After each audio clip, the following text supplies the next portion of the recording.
Rod Culleton, I haven't talked to you for a month or so, and I have been missing your presence. And in that month, an Australian election has been declared. But Bronwyn has also come across you through her farming tour, and with great respect for you as a farmer. Bronwyn, I'm going to get you to put your questions in a moment to Rod, but just give us an update of what's been happening in the last month, Rod. So what we've done is, as always, a Great Australian Party is only interested in the upper house for the House of Review. So in effect, you don't have to, you don't have to form government to make changes. You can just have the balance of power. Clive Palmer reached out to me. There was 2 months of negotiation. He was very keen to purchase and take over the Great Australian Party. The offer was very fruitful, I might add. And however, I just didn't want at this stage to hand over my knowledge and my tools of trade and my platform.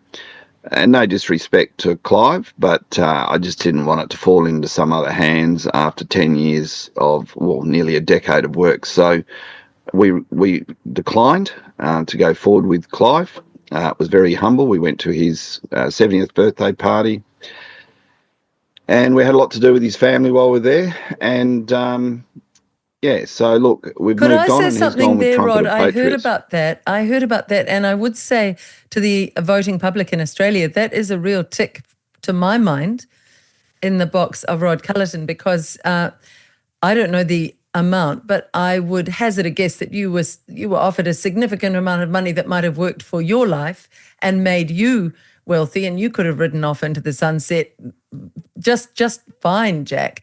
But you didn't take the money. You actually continued to stand up for the people of Australia and forwent the money, which says a lot about you, Rod. It does. That's not what a typical politician seems to be doing in this era of greedy, unethical politicians. Oh, you hit the nail on the head. I could actually do with the funds, considering my legal woes. But look, it's not mine to sell. Party's not for sale. You don't sell a political party, and you don't change the ethos of that party. I mean, sure, someone gets a benefit, but anyway, it's just something I would never consider. But what I did, the reason why I did engage with him is what he reached out to me. It was more that we could form government, like we could run a full footy side onto the oval and really play a solid game. Because he did say to me, you're the only bloke that I know that can get this country back. And I said, well, as long as you're not patronising me, that's very kind of you to say that, Clive. And he said, well, I mean it. He said, I've watched your work and what you've done. You're not about talk, you're about the walk. And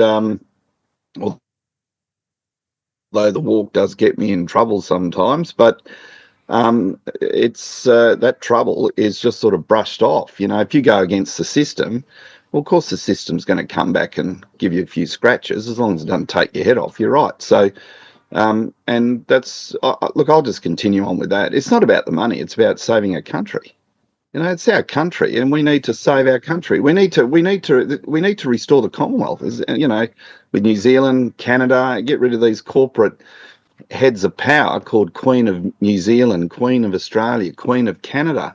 That is just an absolute nonsense to be, to say that we've departed from the protection of the Crown of the United Kingdom. I just can't fathom how people in Parliament would do that and continue on with this scam. It's disgraceful. There are scams everywhere. We have covered that, and we will put some of those interviews, including one with Andrew Bridgen that was very good, that a lot of people loved. We'll put that underneath this interview and people can follow on what you're meaning by that.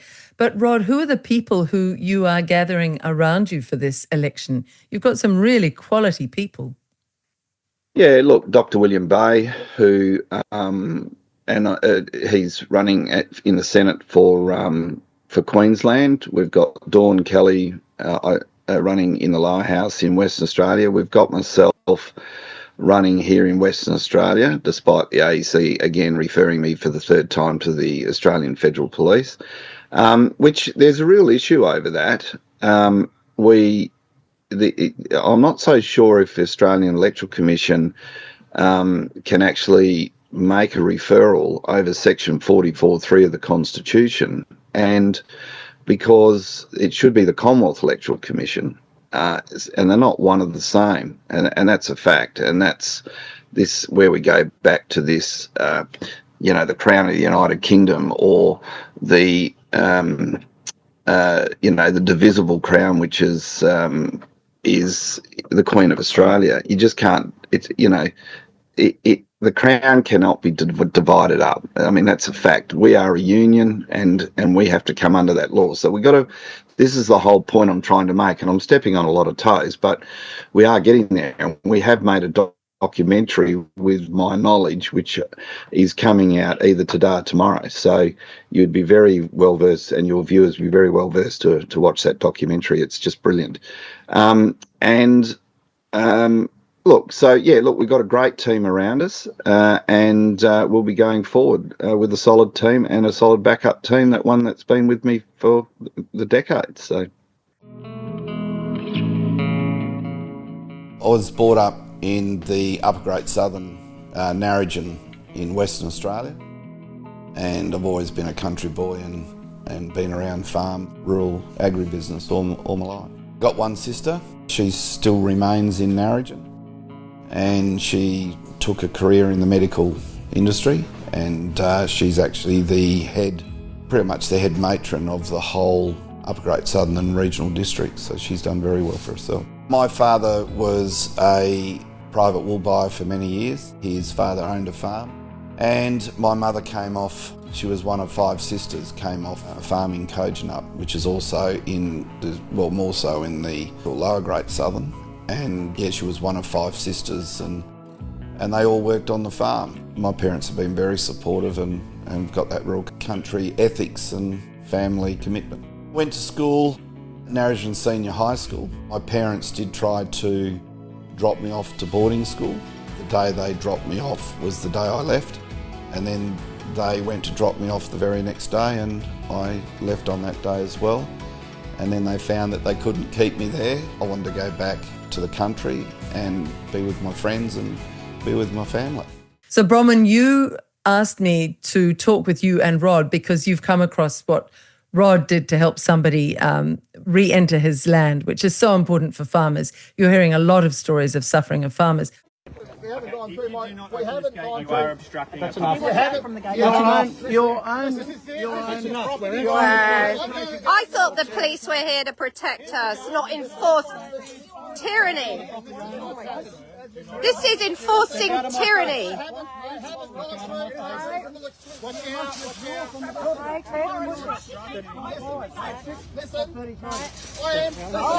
Don't watch out, please watch out so you don't get hurt. Wow, you are literally enforcing tyranny. People are losing respect in the police for what is going on here. This is disgusting. I don't know how you people want to work for such a program. Go through, folks.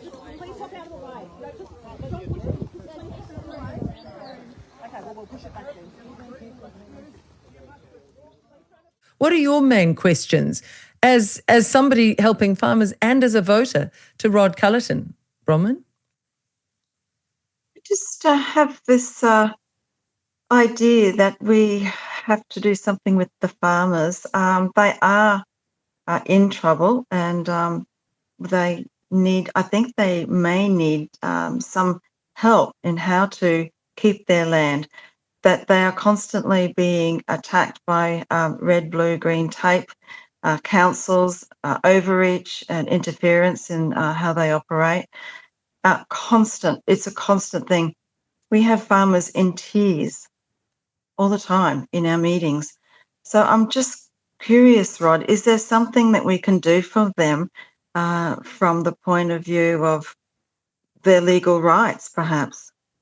That's a great question, Bron. And I want to start, just Rod, if you can reprise the story you put out in social media a week or so ago about helping a farmer get back on the land. Just tell people what you did, what that involved. Okay, look, this gentleman reached out to me, and he had been to every politician, and every politician said, look, there is nothing we can do to help you. He was absolutely devastated, and he came to me. He had noticed me on social media and being the leader of the Great Australian Party, and he reached out to me, and I said, oh, okay, well, can you, I would like to just start with this. Can you do as I say, not do as I do, and go down to the titles office and ask for a historical search on your title, get a current copy of your certificate of title, and then come back to me. And when he came back to me, he gave it to me, and I said, well, what has actually happened here?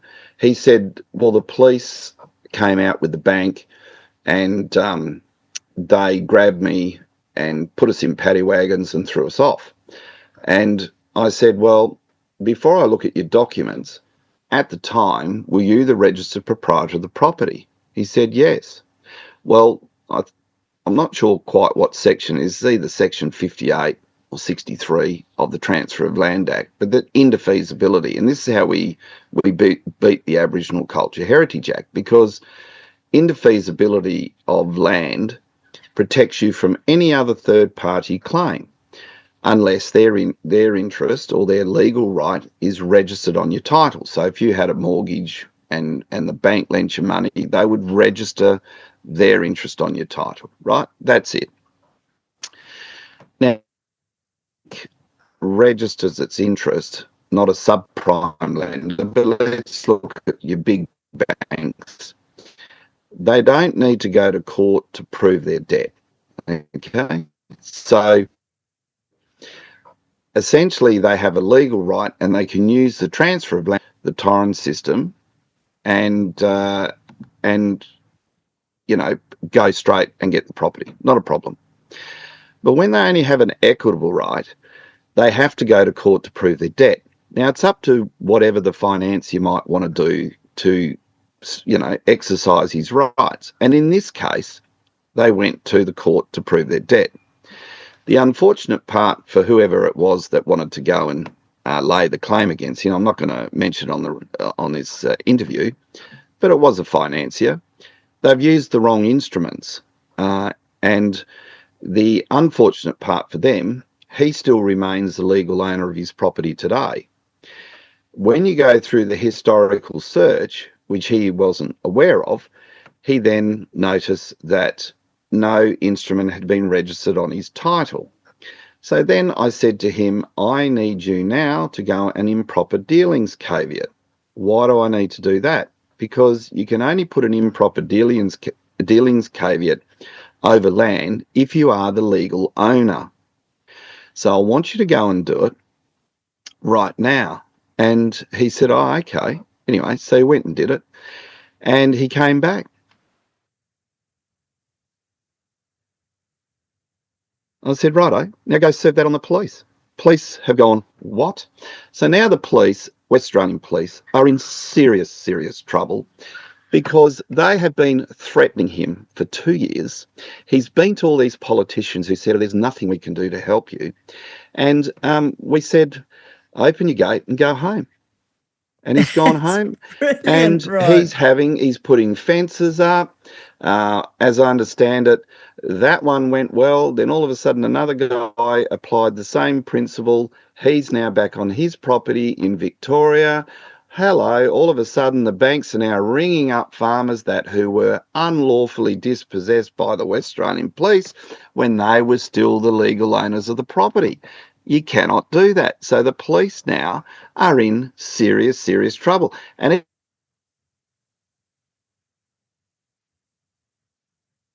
what's even worse, the integrity and the accuracy of the title system in Western Australia is in serious disrepute.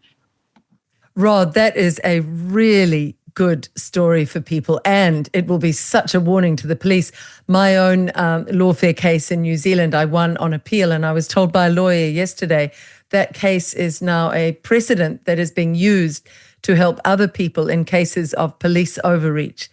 But you're actually giving people the tools to stop that going through. This is why, yeah. Well, look, Well, can I just say that I can, if you want to have a police party, I can certainly get a number of police officers to come to a barbecue. But when I went to go to my property to serve papers in relation to my farm, 54 police officers turned up to assist at that property against wow. myself, and it was unbelievable.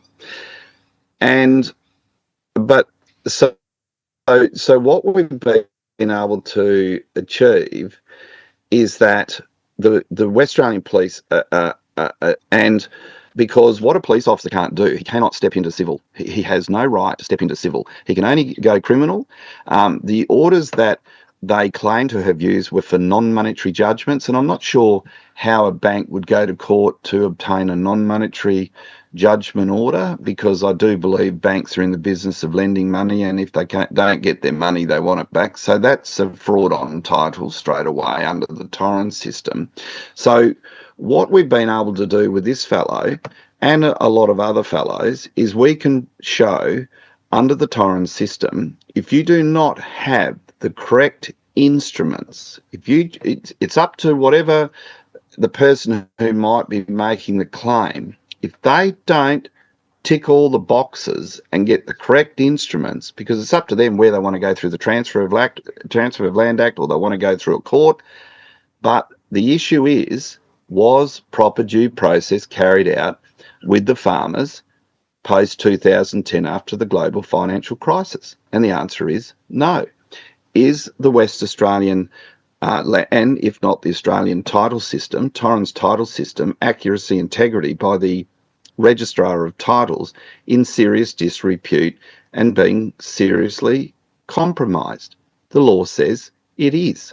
And under the Torrens system, you cannot have an inaccurate or a compromised title system, because that then makes the taxpayer liable through the state and affects borrowing with Treasury. So fraud on title is now being raised. The Register of Titles is sitting on a hot barbecue plate.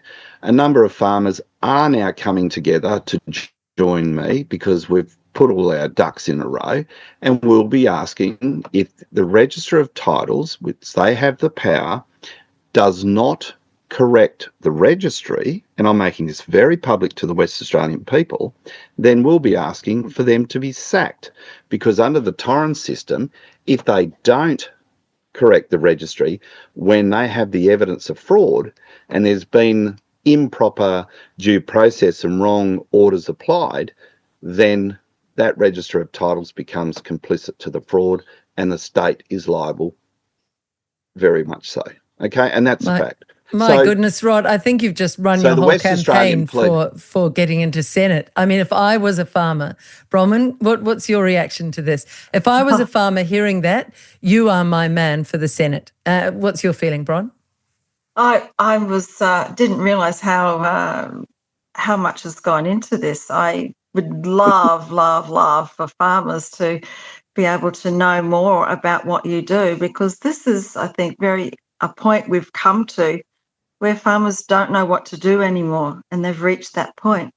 And well, with my knowledge, and if I could look at that, it's as simple as this: go and put an improper dealings caveat on your property, and I would pretty much hazard a guess that those farmers are doing business with subprime lenders. So subprime lenders are normally outside your big four, but even the big four have been setting up these loan books, which was very much present at the Royal Commission. And you're talking about the big four banks, big four banks, and then the subprime. I remember. I wrote the terms and reference to the Royal Commission into the banking in Australia and presented it to Malcolm Turnbull. So I'm very well versed in this area. But again, I'm applying the legislature law at it. I'm not applying the law down where you go and get legal advice. I don't need to get legal advice, because the legislature is a separation of power that is taking us right up to the apex law of this country, and I'm applying that because that's what I know. And it's like bringing out the big four-wheel drive tractor opposed to the 35 horsepower Massey Ferguson that wouldn't pull a skin off a custard. But Rod, to be effective, you have to be in the Senate, and you have to get these people that you're standing in the Senate with. Who else have you got that you want to bring in with you into the Senate? If I can lawfully take people home to their farms, I can lawfully take people back to the Commonwealth, and I can lawfully allow the people of Australia to enjoy the royalties from this country and not have to worry about the heavy burden of living expenses and keep them with a roof over their head, because GAP stands for a sovereign bank. We want a sovereign bank, a true Commonwealth bank that we can put all our housing loans through. We don't need these banks, because these private banks just at the whim of a prayer catch you on a non-monetary default, send out the toe cutters, and they destroy people's lives. They just don't care. It's like they just come in and destroys people's life's work. And look, the problem with the farmers at the moment, they need to think who they're putting into Parliament, because they're putting in the National Party, who have voted to have them completely removed by 2050, and certainly hock them by 2030 over supporting the net zero. I mean, they're talking about cow flatulence. I mean, all of a sudden Bill Gates comes into Australia and keeps saying, well, we've got cow flatulence. That's not the only ruminant animal around the world. I think there's about 278 ruminant species around the world. Why is Bill Gates working on domestic cattle? This is just to completely hock and hamstring the farmers so that they can't perform anymore. We've got to stand up. And I know we keep saying that, but come on, Australia, just stand up and go back to your laws. So if you want to get it fixed, put me back into the Senate, because I'll fix it straight away. I mean, let's deal with the Gates thing. He knows nothing about, he couldn't even keep viruses out of his computers.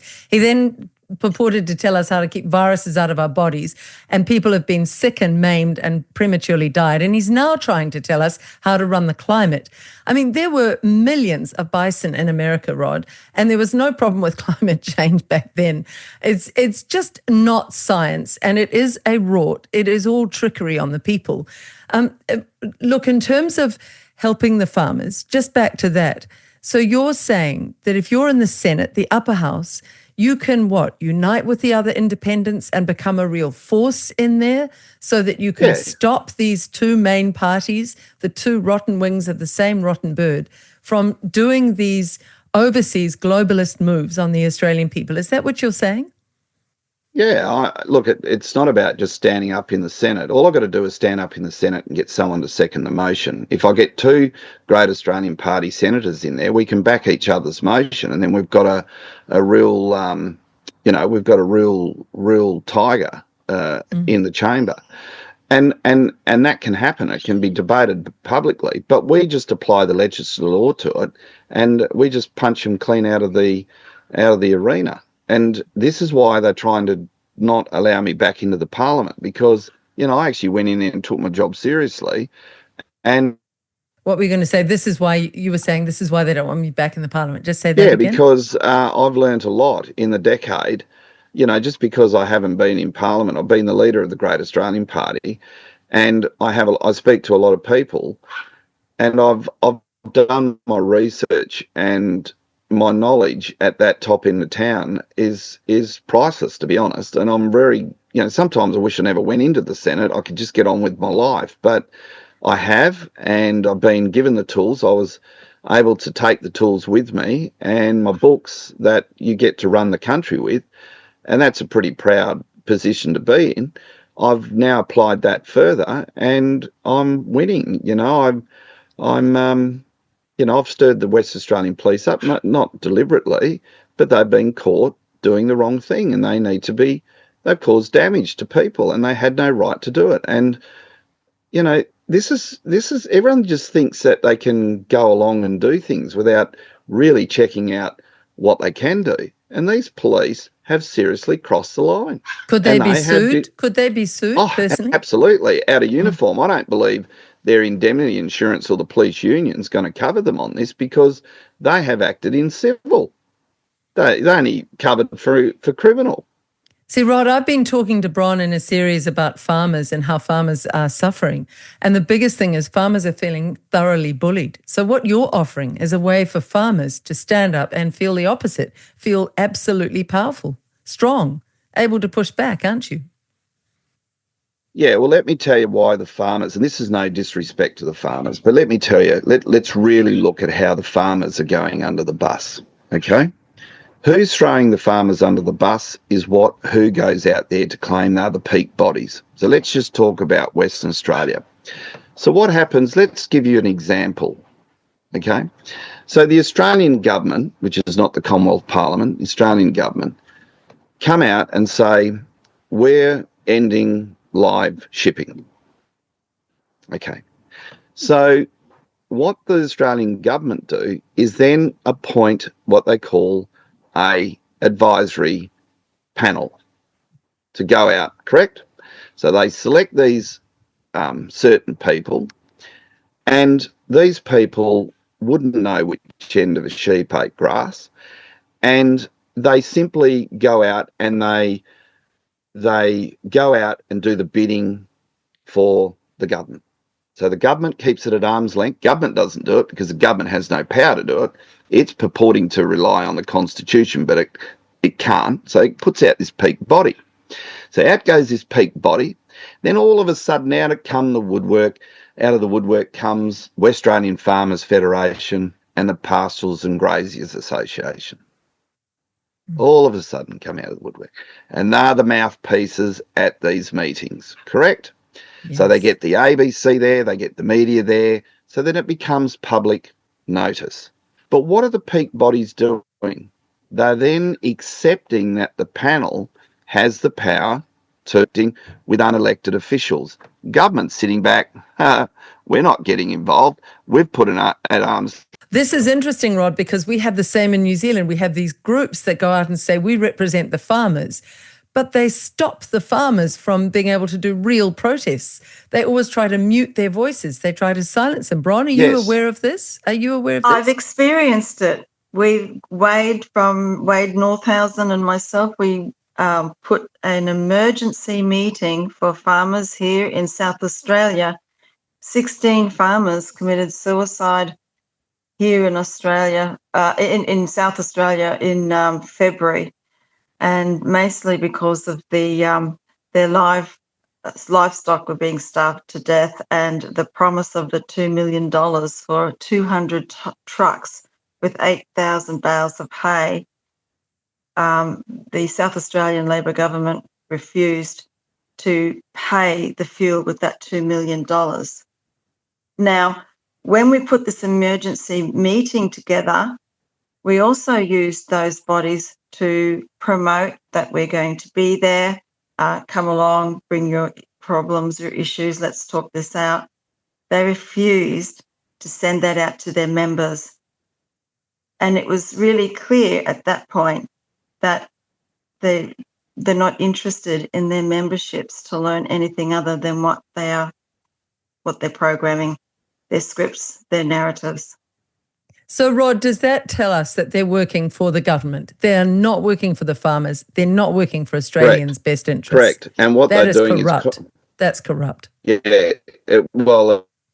It's misleading, but a lot of them would be, if they could be, want to become politicians. They're either that's where the farmers are falling down, because they're contracting with unelected officials that are operating outside the three tiers of government, and they're contracting and then say, look, we want to wind down the industry. Well, then they're consenting that the industry is going. And the reason why they get the media there is to give public knowledge. So that's where they're going under the bus. With Great Australian Party, we understand that, being a farmer, you have your good years and you have your bad years. And we encourage farm nurseries to where we would apply federal funding to assist in nurseries, so that if they were becoming in drought, they would have water, or we could send water by train, by rail, I should say. and they can grow lucerne. So they can grow lucerne, and that then would tie them, keep the condition on the cattle until they started getting an opening break or whatever. So, and obviously keep bringing bales of hay. And I'm not sure why they can't send hay by rail to the other side of the country. Why it has to be all trucks, but nevertheless.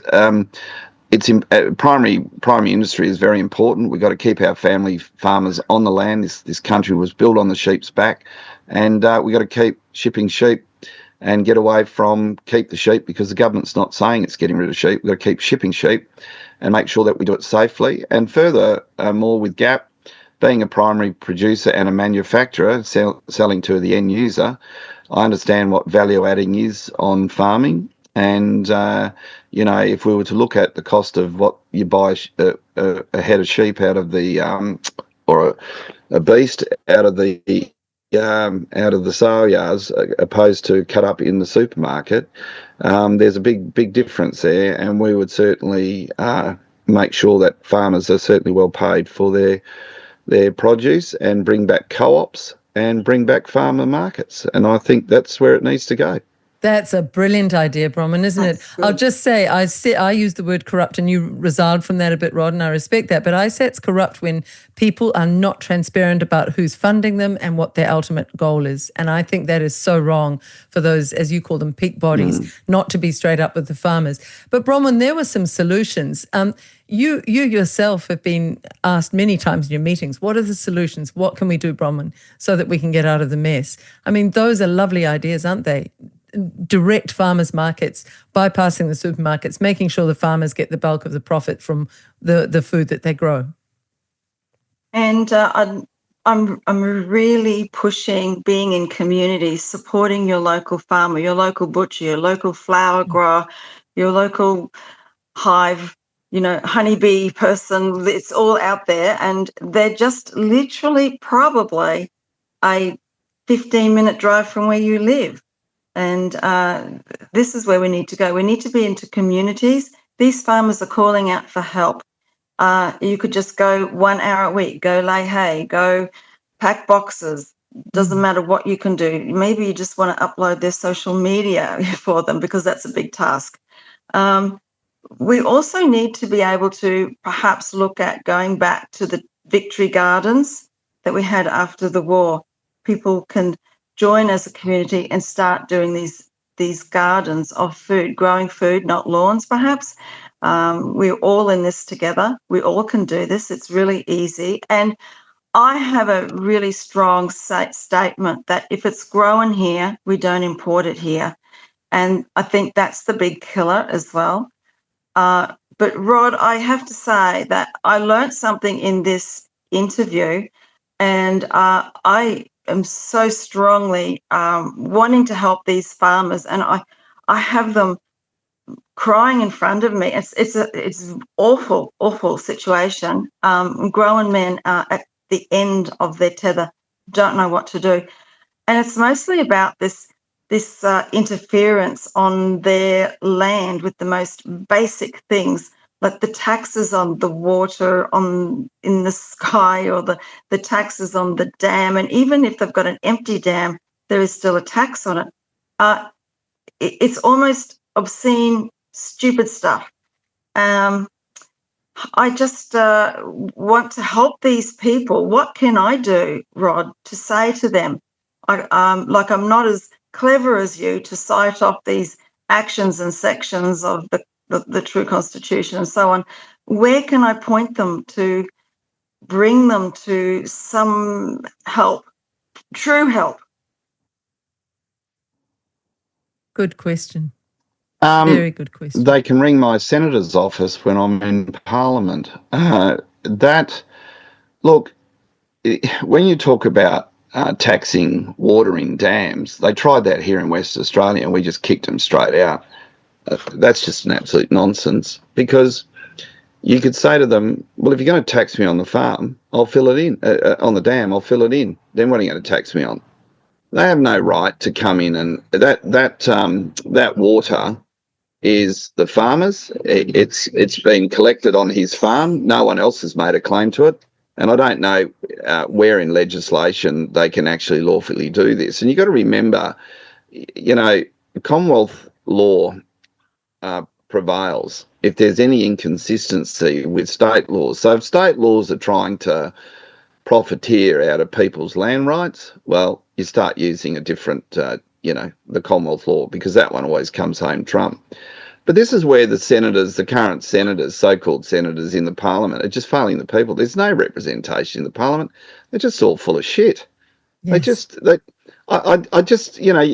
These farmers are the microorganisms of this great nation.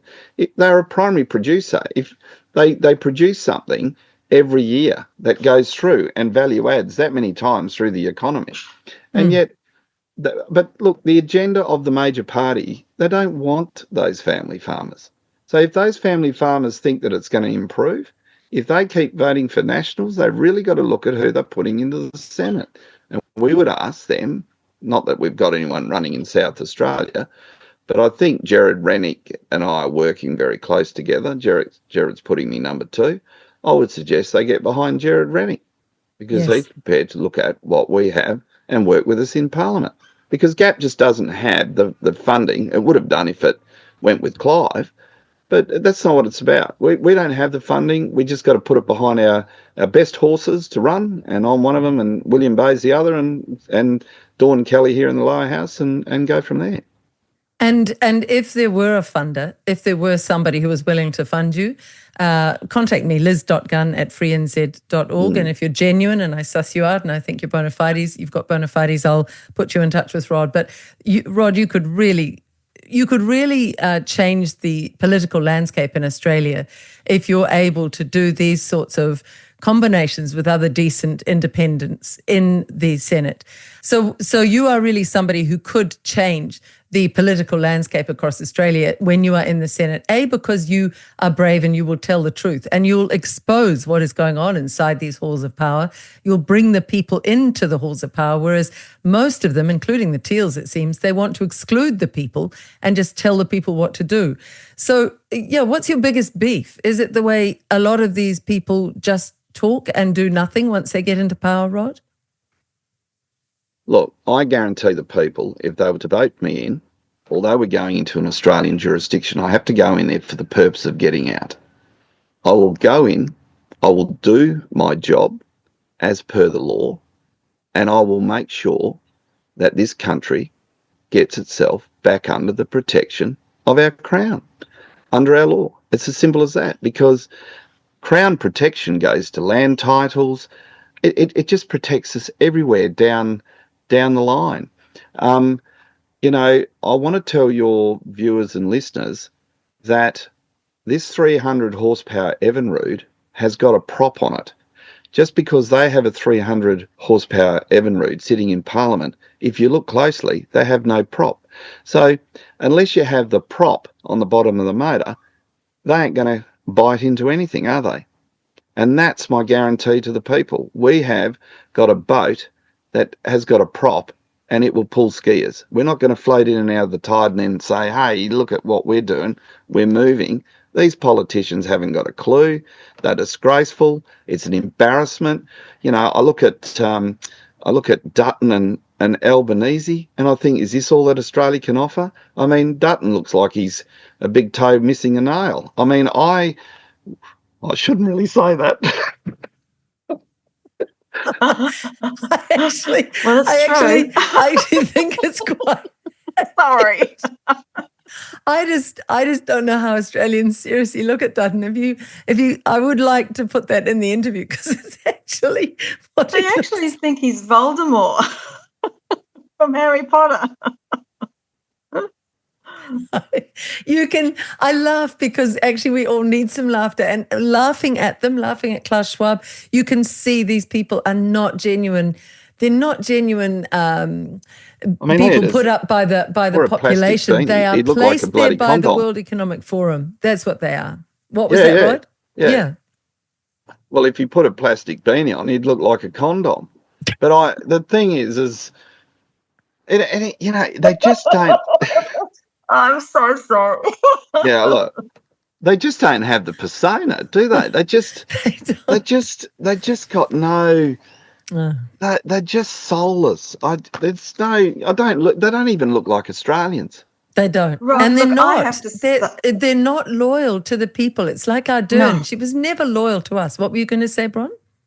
I was going to say, and that's why I'm this lady in a van and I'm going from community to community right across Australia for that very reason.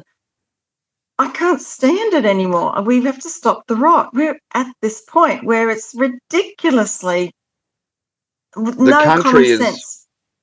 Yeah, I know that, but the people, why don't you ask the farmers who they're voting for? That's And the I bet problem. you a lot of Yeah.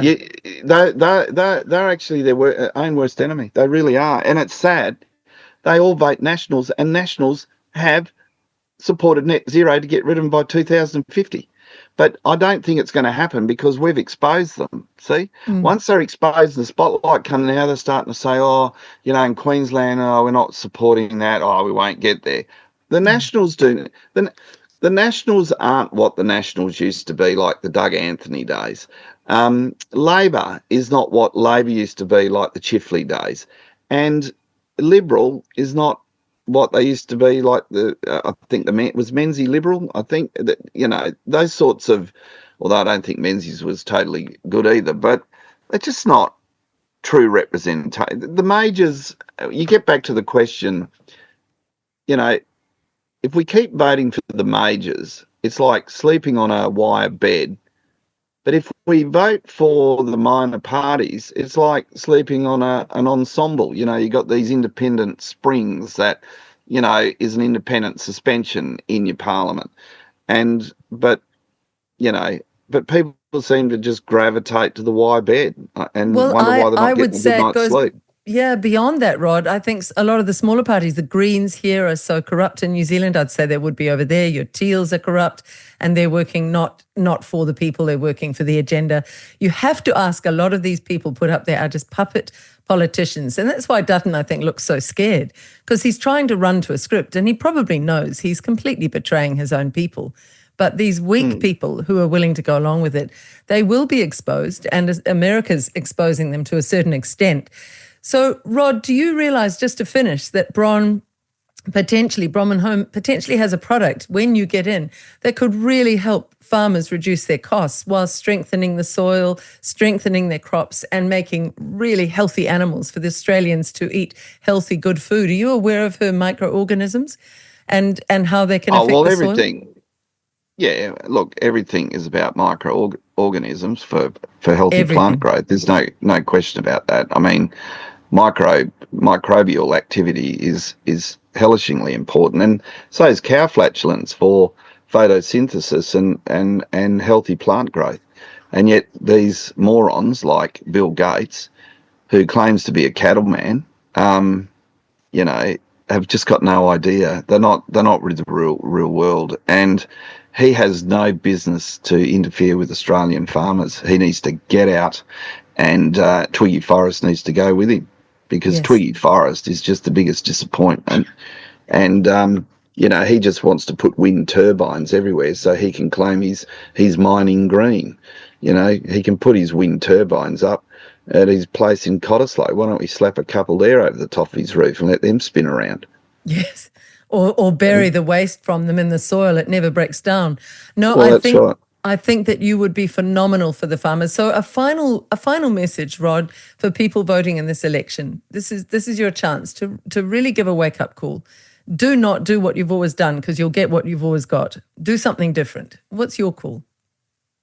Well, I think everyone's come to the point where everything they've been doing in the past hasn't worked.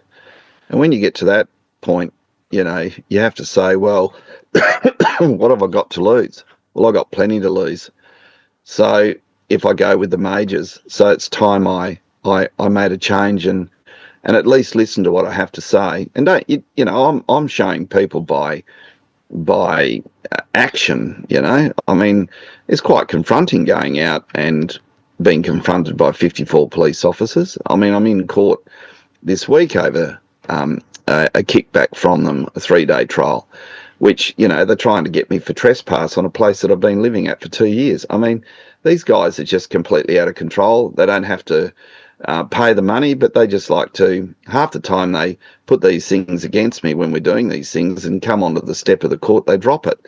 And they walk away because it's all just a hollow threat. But what they're not going to do this time is walk away, and I'm going to go them for cost, because they have cost me a lot of money, and they're not going to discontinue it. And I will be suing them out of uniform. I've told them that. They have come and bashed down the door of my property without establishing a fact. And these coppers just can't be above the law. And, you know, we're stinging them back. And always remember, the honest Kelpie sheepdog, if you kick him in the guts too many times, he'll bite back. And that's what's happening to Australians. Australians are being kicked in the guts. Our farmers have been treated like second-class citizens and slaves, and they're the best primary producers in the world. They should never be sacked. Our supermarkets have never been out of any produce or food. They've always got up every morning and worked. They need the financial pressure taken off them straight away. And with Great Australian Party, we'll do that. And if people don't believe me, just go back to when I worked with Bob Catter. We stopped heaps of farm foreclosures after the global financial crisis, heaps. And one farmer was suiciding a week up at the Burdekin. We wrote the terms and reference. We shut down the receivers in Western Australia. You know, I did all this sort of stuff. There's multiple stuff that I've done. I don't say I'm a hero, but I'm prepared to put, put myself, my neck out there. And it's not that hard.